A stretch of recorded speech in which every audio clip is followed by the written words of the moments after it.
Giannis has scored 50 paint points over his last 2 games. Only one other player has recorded at least 50 points in the paint over a 2-game span in a single final series over the last 25 seasons. That player? Shaquille O'Neal. Giannis averaging over 17 points in the restricted area in the finals. Shaq is the only other player that has averaged that many points in the restricted area in a single final series over the last 25 postseasons. In the comparisons, they don't stop there, y'all. In Game 3, Giannis made 14 shots within 5 feet of the basket, which was more than the entire Suns team combined over the last 25 postseasons. Only one other player has made that many shots that close to the hoop in the finals. You guessed it, Shaq. I'm not trying to, focus in what people, have to say about, my game and how I should play. But it always comes back to me, and what I believe and how I can get better and what I see 2, 5, 10 years down the road. I believe that year by year, if I'm healthy and I keep working hard by the grace of God, I'm going to keep getting better as a player. I'm going to be more effective. But going down the line, the road, I feel like yeah, I can get better. I don't think I'm there yet, but I feel like I get way better. But the specific things, that I have to do, that I believe I can get better, and I'm willing to do it. Always getting better. Let's get this convo percolating. That would be percolating with a K. Max, I'm going to start with you, though. What do these finals mean for Giannis's legacy? Oh, my God, everything. Could you imagine if he hyperextends his knee in Game 4 of the conference finals, and then they win. Then they get into the conference finals. Without Giannis, they never did that before, but without Giannis, now they do that. Oh, that's bad. If he doesn't show up, that's bad. It's not just the upside. It was the potential downside. But for him to show up on the hyperextended knee and play the way he's played, particularly in games 2 and 3, is enhancing his legacy, in such a big way. But again, it's not just the upside, it's the swing, it's the pendulum. It went from, oh my God, this is a disaster, Giannis. You guys were getting smoked by Brooklyn. You only got advanced because Brooklyn was hurt. Otherwise, you certainly would not have advanced. And even under those circumstances, when LeBron and AD aren't there in the West, and all these, you have a path here. Even under those circumstances, you guys only get in once you get hurt. It would have been disaster, and instead, it's so good for him. There's a reason that Shaq identified Giannis as the first guy since he retired he can have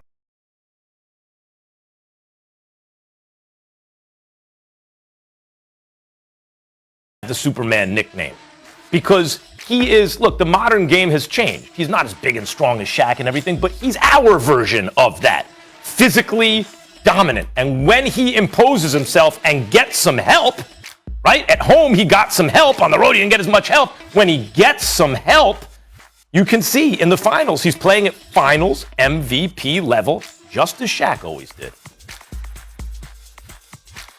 You know what, Max? I agree with you. Let me say this. As far as with Giannis' legacy, he's polarizing, okay? He's the most dominant player in the game today.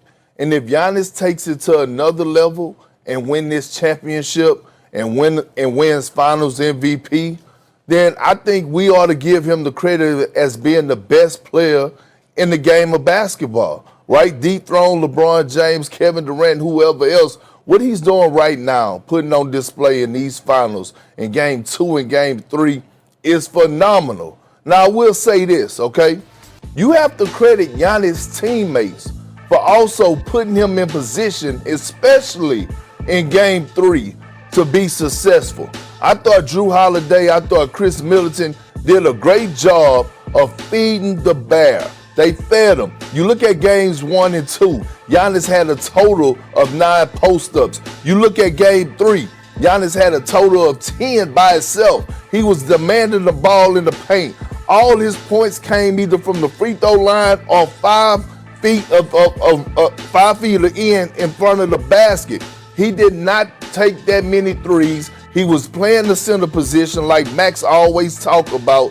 When I look at Giannis in the way that he's dominating, the way that he's imposing his will, playing around the basket, being a lob threat to the basket, playing those dunker spot areas, being in the paint to get offensive rebounds. This is what Giannis do. This is what he always should do. And when he does that and buys into his role, he's one of the best, but he's the most dominant player in the NBA. So here's the question now, Perk. Are you dressed for a funeral because you're ready to lay to rest your Batman Robin take? Are you ready to lay that take to rest? You said Middleton was Batman and Giannis is Robin. Is that why you're dressed for a funeral today?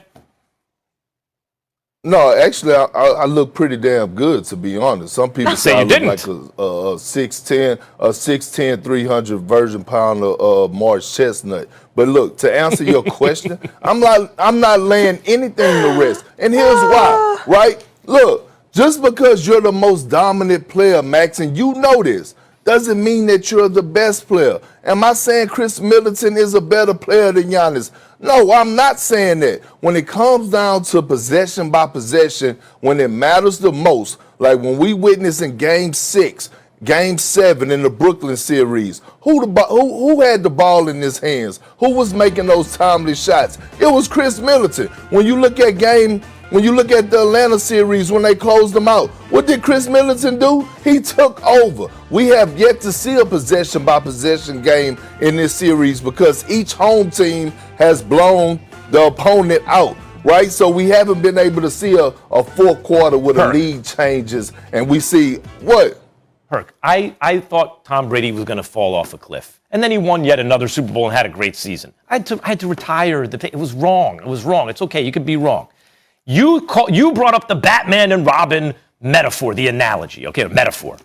Shaq and Kobe, right? Shaq won all 3 finals MVPs, and he was the guy who put you in a position to win, and then Kobe took you there. He was the closer. Giannis puts them in a position to win, and then Middleton or Holiday or whoever wants to step up can help you close. That doesn't make them Batman.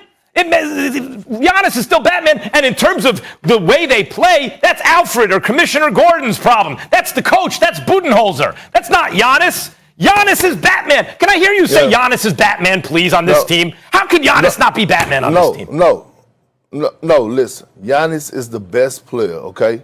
And look, I'm not going back and forth with you about Batman, Robin, Superman, Spider-Man. I'm not doing that today. I just gave Giannis his card and called him the most.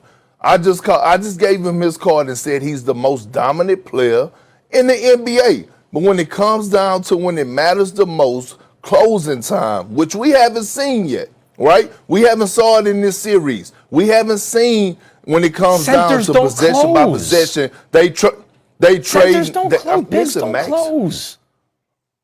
Oh, Max, this is what I'm saying, and you know what I'm saying. You've been a Chris Middleton fan for the longest. Now you sitting up here turning your back on him. You know Chris Middleton's skill set. You know that he's a guy that shoots 90, 40, 50. I heard you discredit the Milwaukee Bucks earlier, but I'm going to let that slide talking about Malcolm Brogdon and Drew Holiday is no Malcolm Brogdon. Whatever you and Keisha No. There's no Chris Paul. What did you say?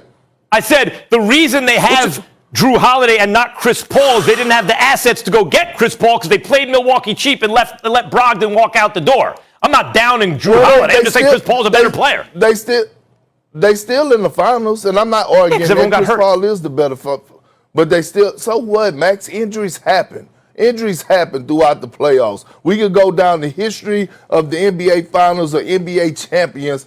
Injuries happen. But I'm going to go on a limb and say this, all right, because you know I'm stubborn. I'm like an old person. I'm stuck in my ways. Got an old soul. Giannis is the most dominant. Yeah. You're right, an old soul. Giannis is the most dominant player in the NBA. And look, if Giannis wins a championship and he wins Finals MVP, I will come back on First Take and Big Perk will say, you know what, Max, I was completely wrong. And then I will go extra and above and beyond and say that Giannis is the best player in the NBA. How about that, Max? I don't know. I wouldn't say he's the best player in the NBA if he wins the finals this year. I don't think. Who is? Perk, my dad's a shrink, and what I would tell you is I think unconsciously you wore this outfit today because you know you got to lay that take to rest. Max knows about No, I laying just takes feel to good. rest because he's the one who invented the cliff. All right. So I brought that up. I agree. it takes one to know one. And Molly, what did I do when proven wrong? I said I was wrong. New facts, new It took opinions. you a while. We'll give Perk a minute. Oh, that's true. Well, That's true. took I didn't just admit it took on you day one, did I? 5 years, but you did admit it, so I Eventually. give you props for Eventually. that. All right, we'll keep it rolling, guys. Word on the street is Ben Simmons may be traded this offseason. Wait till you hear Max Kellerman's trade idea that would cause shockwaves around the league. Plus, there are some outstanding wide receiver duos in the NFL right now, but which one is the greatest in NFL history? Don't miss Max and Marcus Spears when they get into that.